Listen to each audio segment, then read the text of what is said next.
Back in September, our community lost a gift when a high schooler took a pill laced with the addictive opioid fentanyl. Shocked by how close this event hit home, we were forced to accept the prevalence of drug abuse in our community. This is his true story. Endogenous opioids, or endorphins, are chemicals created by the body to produce feelings of calmness and euphoria in individuals. Unfortunately, this process can be exploited when combined with synthetic drugs.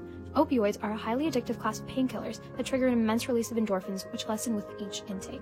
Opioid receptors that are coupled to G proteins with 3 subunits are called G protein-coupled receptors, or GPCRs. Opioid binding stimulates a shape change in the receptor, leading to G protein activation, which can alter our perception of pain or stress. How do they do this? Well, if the opioid receptor is activated, the G beta gamma subunit of the G protein binds to voltage-gated calcium channels, thus preventing calcium from entering the cell. Since the neurotransmitter release is dependent on the calcium amount, this can make it less likely for the neuron to send a signal. This is how opioids build tolerance to pain and ultimately lead to addiction. So how can we prevent tragedies like his? The biggest factors that contribute to this problem are lack of accessibility for treatments and negative stigma surrounding opioids. We need to prioritize education for doctors and minimize unnecessary prescriptions.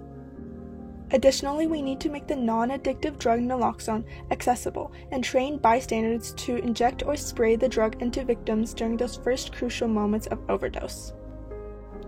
Naloxone counteracts the life-threatening effects of opioids by binding to opioid receptors and knocking the opioid molecules off the receptors temporarily, thus preventing a response. Our hope is for his story to reach thousands of American citizens and give 2 million opioid victims in the U.S. a second chance at life.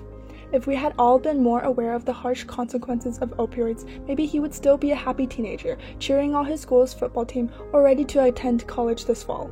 But sadly, we will never know.